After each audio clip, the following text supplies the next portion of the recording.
So I was at this weird inflection point where I was like, I've known for a long time since I was like 15 that I want to start my own business.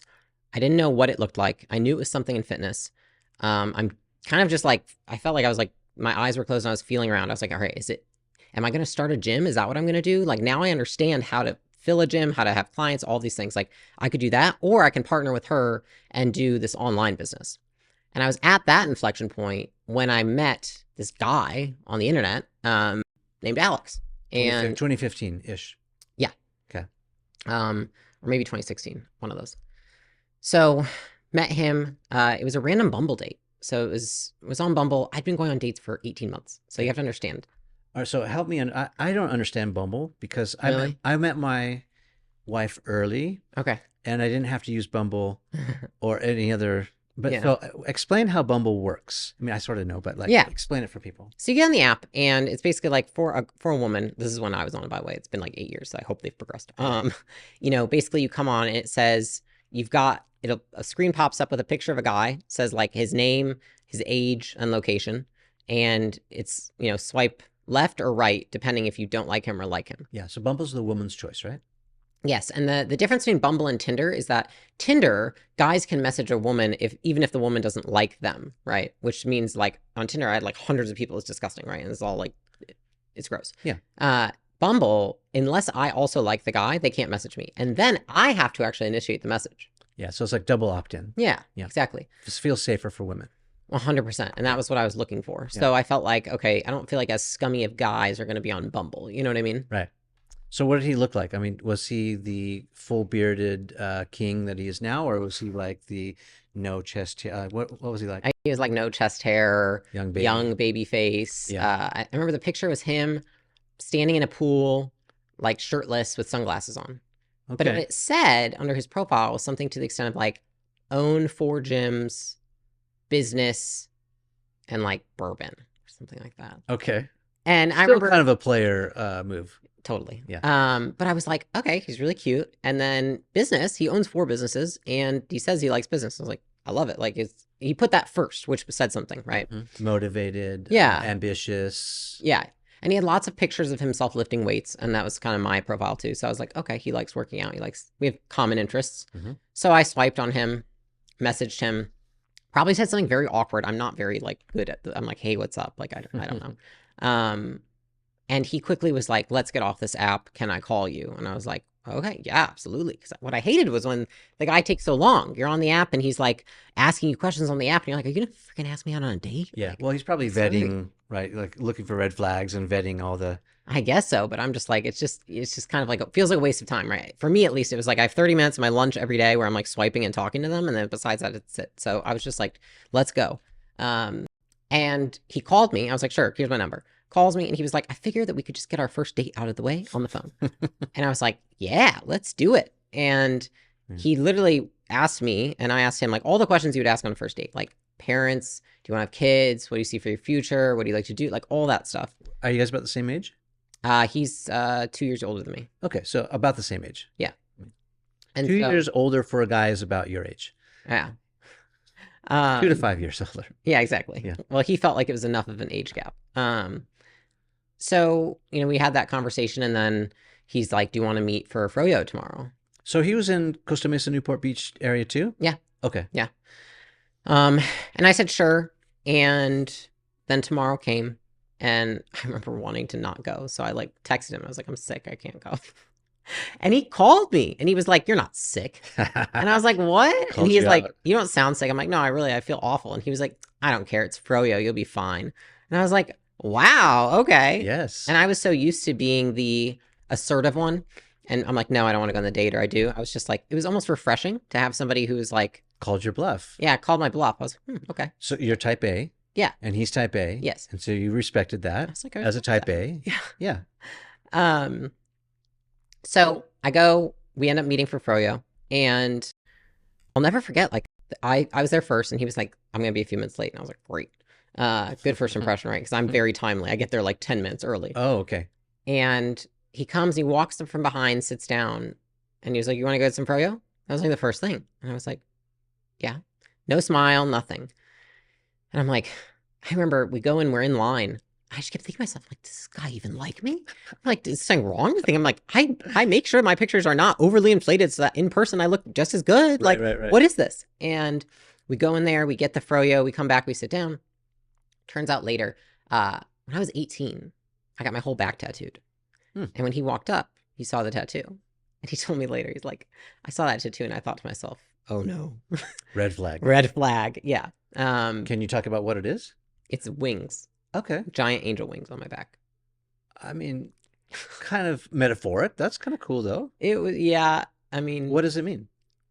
she flies with her own wings. So it was like when I was 18, like, honestly, nothing really. It doesn't mean anything to me anymore. So I mean, I can kind of see like the independence or the that's what it was supposed to. yeah, you're taking flight, Yeah. leaving the nest, Yeah. becoming an adult. But it was really probably not the best idea. So it's fine. It was in a period of low judgment. Fair So enough. Okay. yeah. So we grab Froyo, we start talking.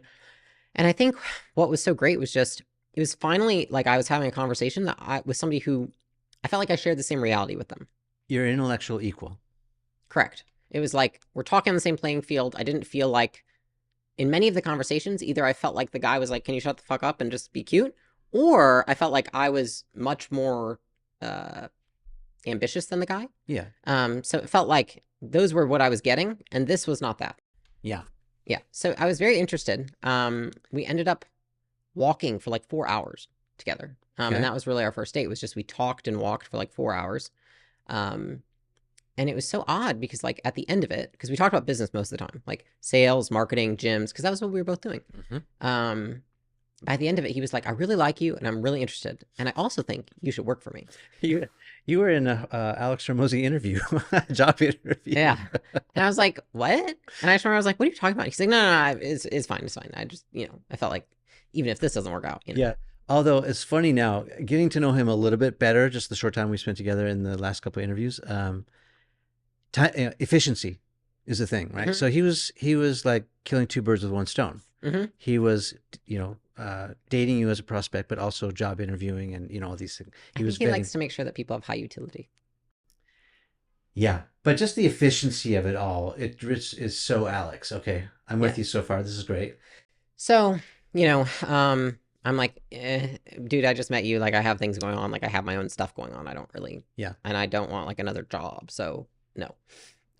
He's like, all right, it's fine. I mean, it's pretty gutsy on the first date. Everything about the first date was pretty gutsy. So, I mean, yeah, that's pretty bold. Yeah, just to throw it out there. He is bold. And so, we went on more dates. And it was like, the best way I can describe it is just like I didn't want to stop talking to him. I was like, even if we don't end up dating, I just want to like hang out with this guy. Like, I just really like him. Like, he's Something interesting. Yeah, we have a lot of stuff in common. We have a lot of the same perspectives. We have a lot of same viewpoints. We both are really interested in the same things and learning the same things. And it was like very clear that both of us were ambitious and had our own lives, if that makes sense. And so I want to say about 3 weeks in, we'd been dating, and he kind of just kept poking it. He was like, we should just work together. Like, I want to start this business. And he kept saying, he was like, I want to start this business, but like, if it's just me, then it's not a business and it doesn't work. But like, if you're here and you have the skill set that works, like, then it's a business and we know it actually works. And I don't want to do it alone. And I was like, I don't know, man. And then it was about a week later, he went, and the idea was essentially like, because he was so talented at opening up these gyms, or skilled at opening up these gyms and filling them up so quickly, he was like, we could go do that. And like, you have an equally, you're equally skilled at sales. I can sell. Like, we could both go out to locations, basically fill up people's gyms for them, and they would pay us. And he was using Facebook, what you wanted to use, but no one else and he would. was using Facebook, and he showed me how to use it, and he showed me all of that, and I was really interested. I was like the guru, probably. I mean, I was just, what was mind blowing to me was like how hard I would work for 20 names and phone numbers, and then I would have to call them and work the lead and all that. And I was like, you can just get 20 in a day from $5. Like, this is insane. Yeah. And I was just like, this is crazy. This makes my life so much easier. And so actually he did come and to the gym I worked at, and he was like, I can set it up. And I was like, please. And so he came and he set it up, and they turned it off the next day. Oh, jeez. So I got one of the founders to agree, and then the other one was like, no, turn it off. Like, we don't want to do that. And I remember I was like, oh, and that was kind of what sealed the deal, in the sense of I was like, man, I really want to learn this. And like, it can really help this gym, Hmm. and we can get so many more customers so much faster. Like, why would we not do this? And that kind of then like starts sowing seeds of doubt in my path there. Yeah, the tipping point for the others. Yeah. Right. So then I'm like, talking to him, and I really think I can just do this online thing with this girl. And trust me, to this day, she's amazing. She was great. But he's like, he looked at me and he was like, why? He's like, I can just tell you're the person that does all the work, and then other people take credit for it. And I was like, Ding, ding, ding. I mean, who doesn't want to hear that, right? Yeah. But it was true, right? Yeah. I mean, Yeah. I was doing a ton of work for free, not really doing like, there's nothing monetizing. Just out of like, I didn't know much. I wasn't experienced. So it's like, I was there to learn. Yeah. I want to just underscore Mhm. just something that I'm pulling out, which is, I mean, there's false modesty. Like, oh, oh, no, no, no, I'm not this or that. But like, when you really are good and you're like, you're the best, I mean, you don't want to brag about it, but there's no shame in owning that, right? There's Yeah. no shame in leaning into that and being like, hell yeah, I'm the best. I And tend to be insecure over inflated of my skills. So I do default to that. And I think that's something that he pointed out from like day one. He's like, you underestimate how good you are. yes, And yes. and it's still like weird to say that out loud, honestly. I'm like, Well, of course, because you have humility and you're a good person, you have integrity. But like the message, I want people, if they're struggling with this, and sometimes it goes as far as this imposter syndrome, right? They really are great at what they do, but like they feel like they don't belong or they have no business doing that because no one, gave them a license to do it or gave them permission or yeah. granted them this. But like if you're really good and you know it and you know by the fruit that it bears, then own it. And there's nothing to be ashamed of. Yeah. No, I mean, I don't disagree with that. I think a lot of people, like, at that point, I had no context to know if I was good.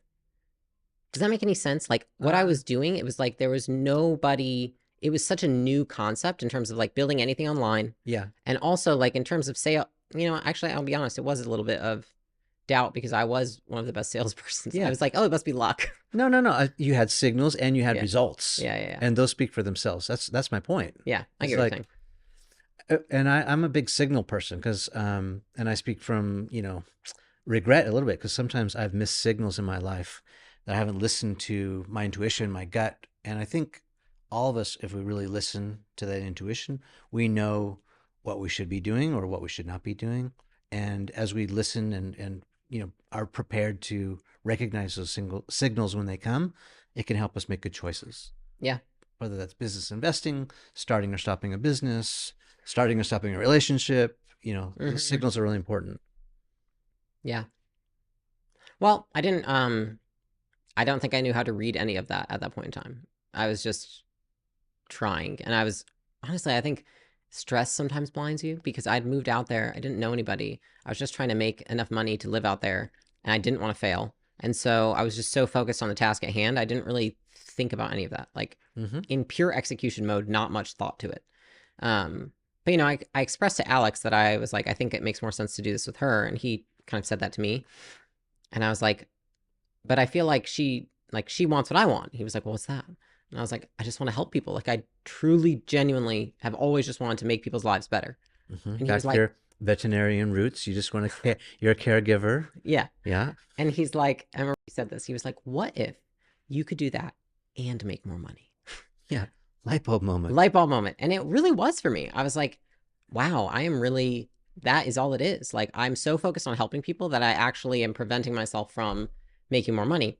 And then, of course, the solution that he's proposing is that, come do this with me. Yeah. So there's some bias, but Yeah. also another lesson that I'm extracting from you right now, which is another good one, is this idea of the false dichotomy or false choice.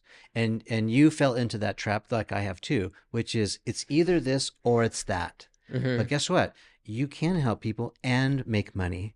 Ta-da! Like there's not, Right. it's this false choice, and oftentimes you can have both or several. It's not one or the other. Okay. And I had a lot of assumptions that I think were rooted in, like my upbringing, where I like just what was social, like what were you socialized to believe? And I think that I was still in that mode. Like I was coming out of it, but not fully. Yeah. And there's your Tony Robbins, right? These self-limiting beliefs Yeah. and the Mhm. scarcity mindset stuff that we've all been talking about recently. Yeah. And I think I assumed my assumption that was so false was that it was going to take a very long time to get as good as I wanted to get. And I think that that was where I underestimated if it was my full focus and I was just obsessed with the thing at hand, that I could get really good really quickly. And so that was what I realized, because, then essentially what I did was I decided to do it with him. He was like, I want to start this company called Gym Launch. Like, I want you to do it with me. And so that was probably the choice that changed everything, because I left all my clients. I cut my roster. I think I converted some to like online clients, because I was like, I gotta have something coming in, because what if this doesn't work? Okay. And then left my apartment, got rid of my lease and everything, and flew out to Baltimore, Maryland to launch a gym with Alex. And the deal was that I was going to sit with him at the first one and watch what he did and like learn everything. And then the second one I would do on my own, and then we would split ways and go and do it on our own. Divide and conquer. Divide and conquer. Yeah.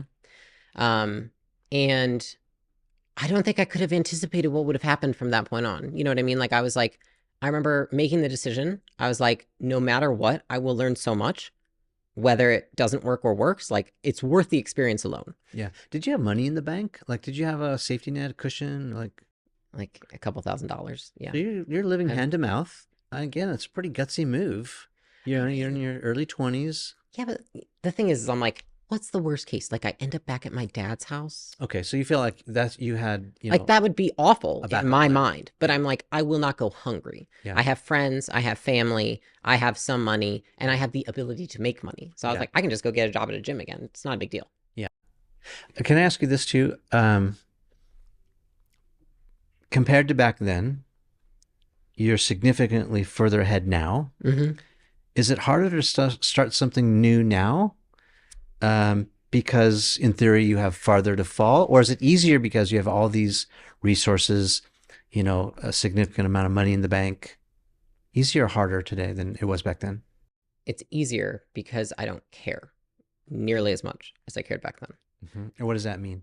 I was so concerned with how humiliating it would be to fail. And this makes no sense, right? But I was like, my family, high school friends, college, if I fail, they're all going to see. Yeah, because you announced, I'm going to do my thing. Yeah.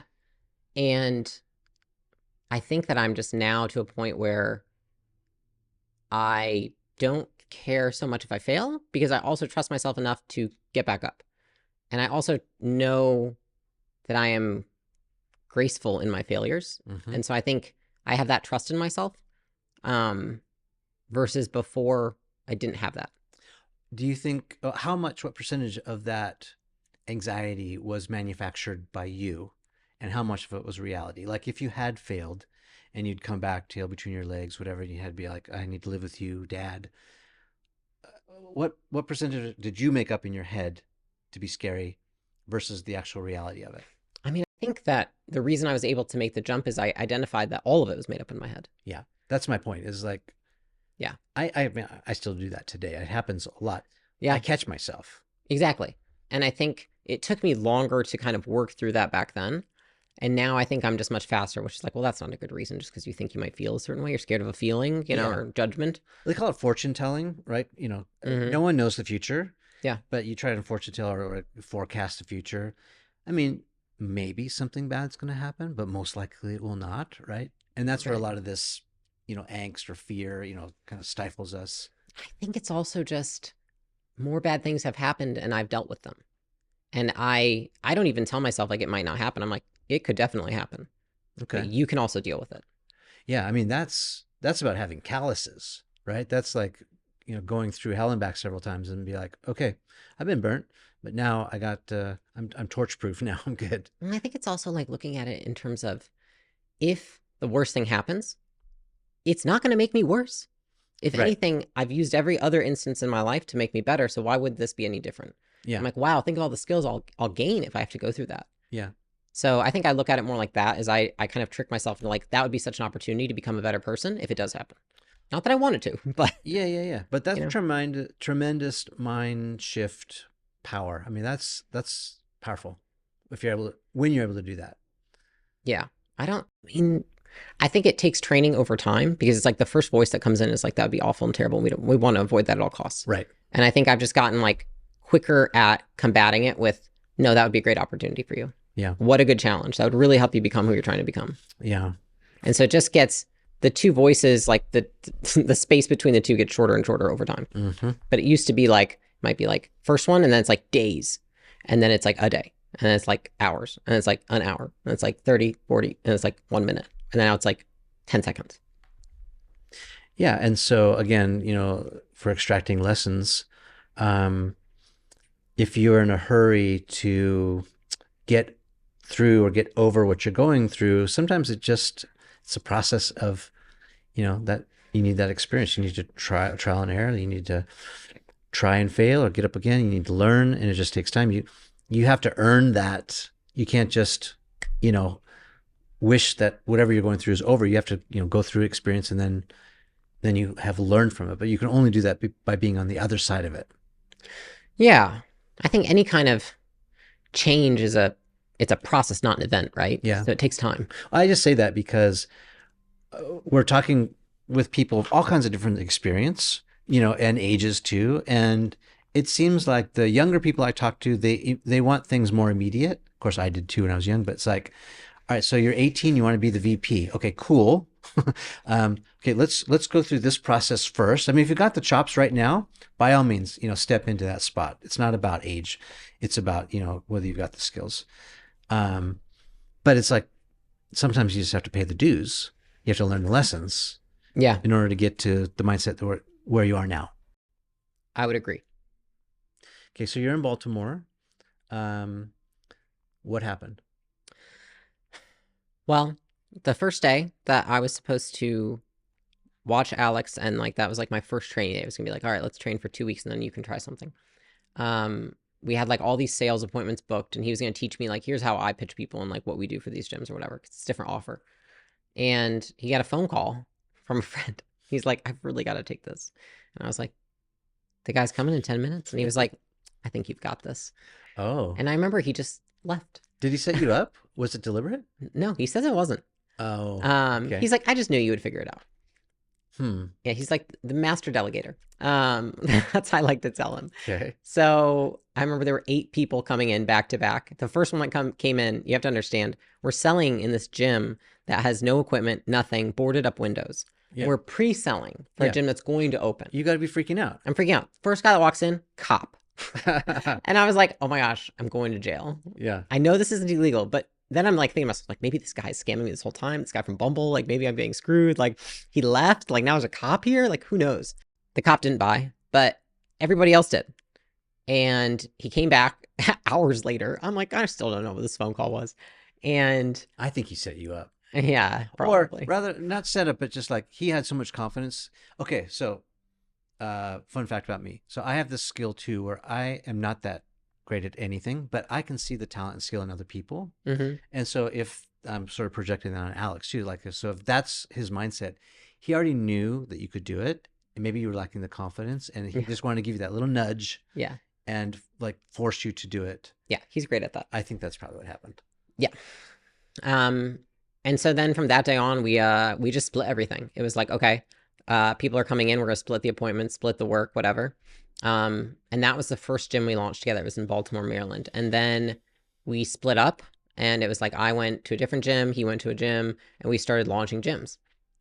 And it worked well when it was us. You know, we made a lot of money off the gyms. They got a ton of clients. But we were exhausted. And it was a ton of upfront investment to pay for their marketing, the hotels, the flights, everything that we had to do, right? They were financing their business. 100%. Yeah. And so at that point, we were like, we need to get people to do this, and we need to centrally operate it. And so we're like, where do we find employees? You know, and at this point, you know, we're like traveling around the country. We don't really have like a home or anything. And I was like, oh, I keep in touch with all my friends from college. They're all like the top salespeople at MLMs. I should call them. So I call them and I'm like, listen, this is how much money I'm making. Mm-hmm. This is how much money you could make. You know, I'm selling them on the opportunity. Yeah. I get 5 of my friends from college to quit their jobs and agree to, it was going to be January 1st, flying out to launch 5 gyms, each of them on a different location. Yeah. But it's kind of a sure thing in your mind, right? In my mind, yeah, I was like, this is great. Like, we've got this, You had like, it on thing. on repeat. Yeah, it's Yeah. going. And we started building out, training materials for them, schedules, management systems, all that kind of stuff. And it was about a week before the launch that we went to go see my parents and for Christmas.